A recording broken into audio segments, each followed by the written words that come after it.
ओम श्री साई राम। परम आराध्य, परम प्रेममय, परम करुणामय प्राणसखा भगवान को चरण कमल रे कोटि कोटि प्रणति। मु समापिका आपण मानकु स्वागत करुछि साई दिव्य वार्तार 22तम अध्याय को। आज आमे माने आलोचना करिबा श्रद्धा द्वारा शक्ति और आशीर्वाद संपर्क रे। आध्यात्मिक जीवन रे श्रद्धा हेउछि सबुठारु बड़ शक्ति। श्रद्धा भली निष्ठा एवं एकाग्रता नाही, एहा हेउछि भक्तिर मूल अटे।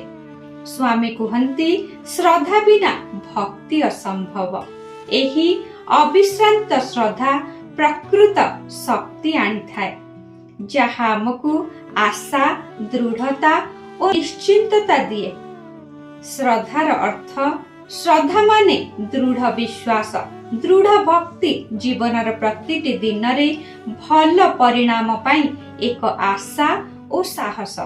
जो लोक श्रद्धा करिथांती सेमाने कोनोसी विपद आसिले मध्य भयर आदौ शिकार हुअंती नाही।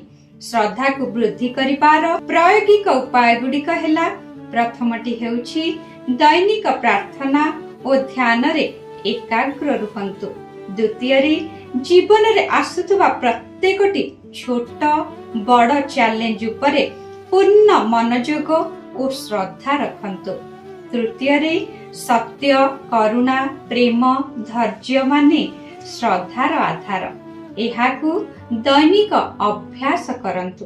चतुर्थ रे निज श्रद्धा निमित्त भल फल अनुभूति आसिले ताहा शेयर करंतु। अन्य माने मध्य निज श्रद्धा को वृद्धि करि पारिबे। स्वामींकर प्रिय शब्द हेउछि श्रद्धा माने सर्वदा निजर भगवान का प्रति अतुट विश्वास और दृढ़ता। एही शक्ति आमको नूतन शक्ति, शांति और आशा प्रदान करिथाय।